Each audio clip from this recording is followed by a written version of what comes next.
mean revert, specifically on assets being traded on markets. What assets?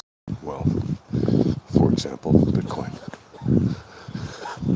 So, if you've been following what I've been saying here in the videos recently about trading Bitcoin, or in the alpha trading live streams where we talk about trading Bitcoin and other assets, then you'll know that we talk about returns and means and mean reversion quite a bit.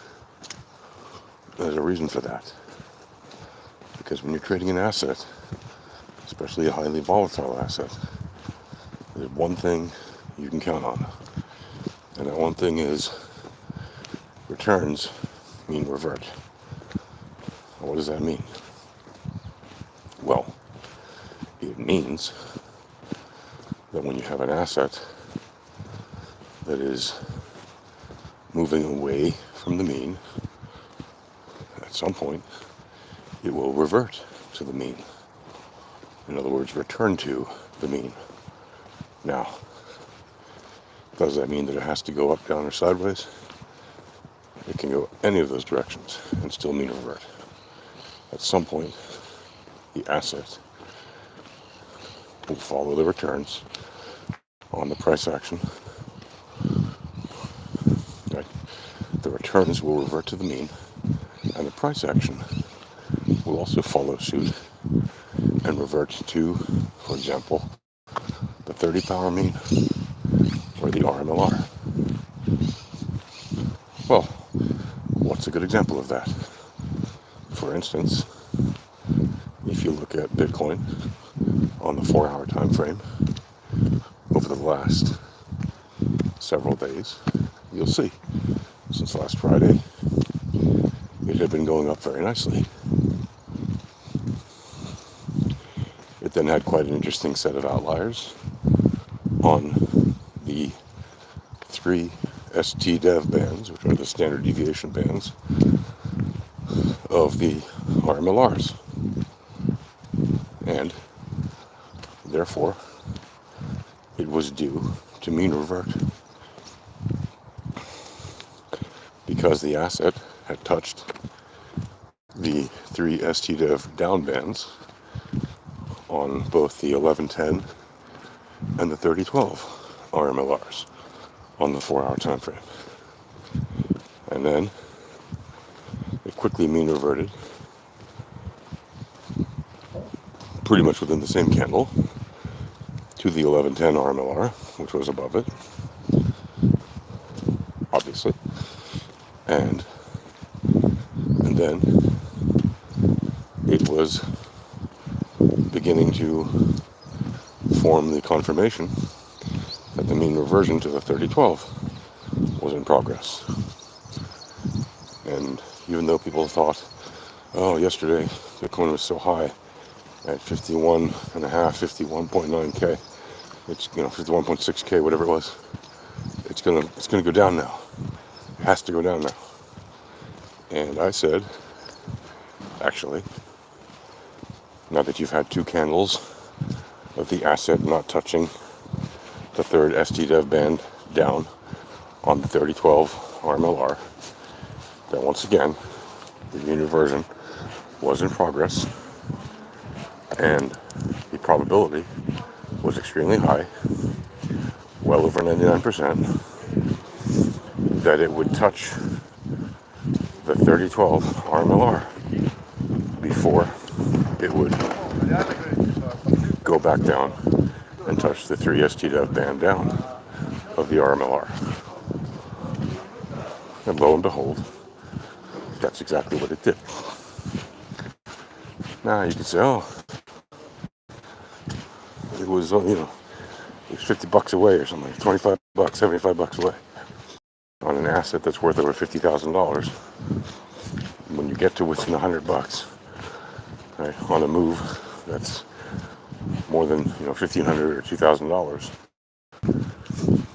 Also, don't be surprised if you see it actually touch, as it normally does, the actual line to the dollar, and possibly even go up a bit higher to some other targets along the way. In the meantime, it has effectively mean reverted to that RMLR. As I said, extremely close to it. The number so close it is negligible, the difference that it didn't hit it. And once again, the maths bear out the fact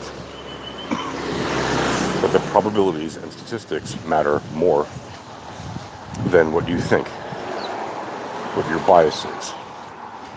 If you're trading your bias, you're usually going to be wrong.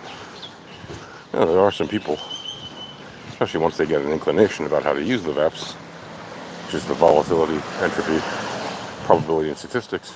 There are some people who have a generally good inclination, and so their bias, quote unquote, actually is usually pretty accurate because their bias is what the VEPs is telling them. Personally, I don't put a bias on my trades. I go with the probabilities and statistics without trying to form a personal bias and without trading with any personal bias. And if I have a bias on an asset that I'm trading, usually I won't trade it, because if I'm being biased to my position, then I'm increasing the probabilities that I will be wrong. Especially if my bias is going against the probabilities and statistics. Now, are there times that the probabilities,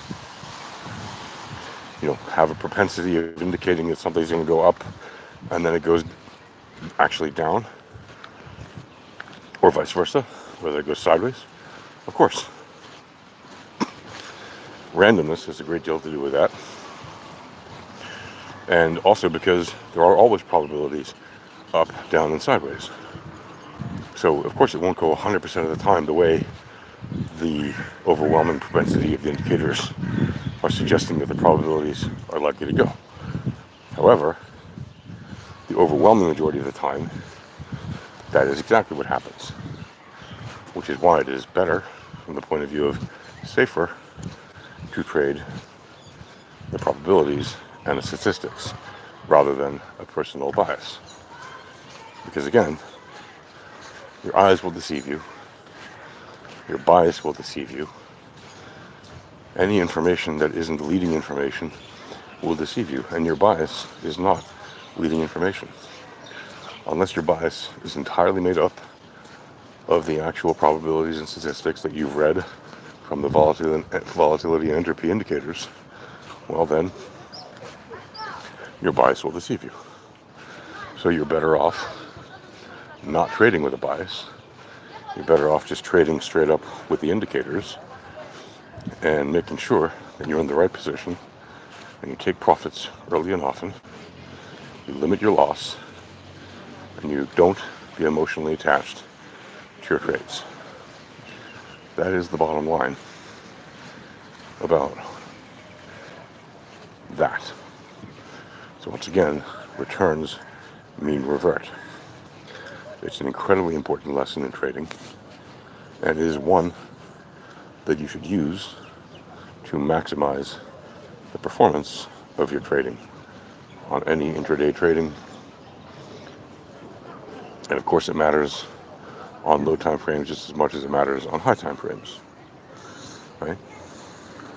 Because returns mean revert on low time frames just as much as they do on high time frames.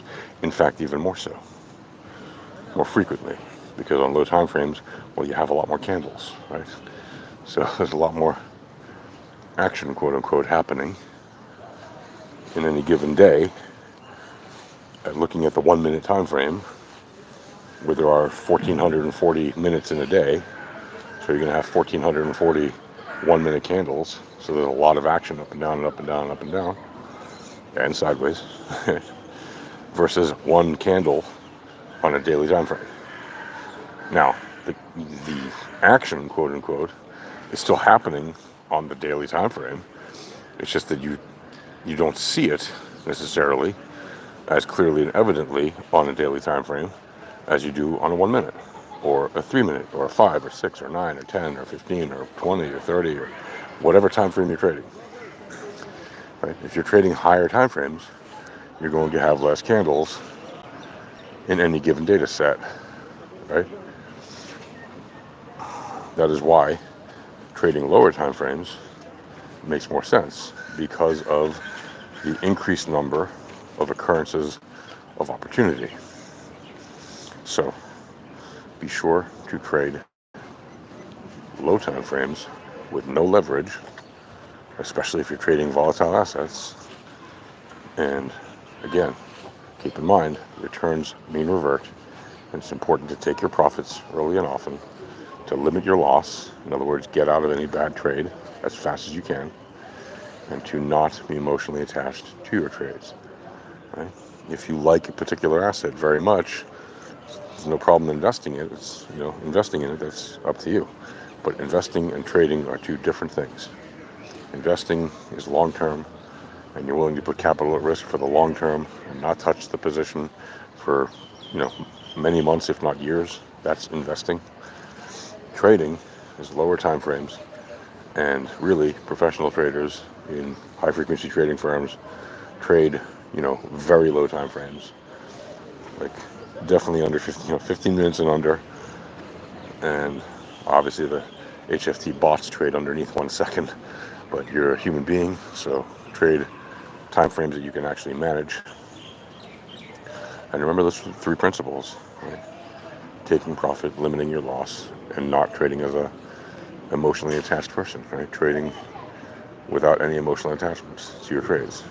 That way, if there's some problem, you don't have a problem getting out of the trade. If there's some problem with the direction of the trade, if it's going the wrong way, you don't have a problem getting out of the trade.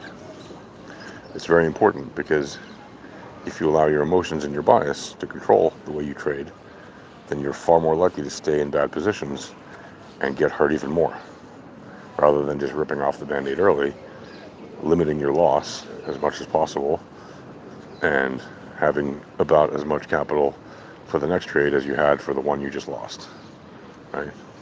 You don't want to be in a position where you lose 5%, 10% or more of your capital for the next trade. That is just a bad idea, because very quickly you'll lose all your capital. You want to be without leverage, staying as close to your initial capital position as possible on any bad trade, so that you get out as quickly as possible, so that you have just about as much practically for the next trade as you did for the one you just lost. And then on the next trade, hopefully you're winning most of your trades if you're trading properly using the VEPs. Obviously, yes, the usual "this is not financial advice" disclaimer goes here, but this is trading information, right, for your education and entertainment purposes only, or whatever. I say that even though it doesn't really matter if you say that. But this is, I'm not telling you what to trade. I'm telling you how trading the VEPs is easier and better able to be managed if you're reading the information correctly and if you're taking the right actions. If you don't do those things, you will not succeed, right? If you don't actually know how to read the information properly and you don't actually know how to take the actions correctly, then you cannot succeed as a trader. I mean, yeah, you might have dumb luck, great, but that isn't going to be something you can rely on consistently. So keep that in mind, and happy trading.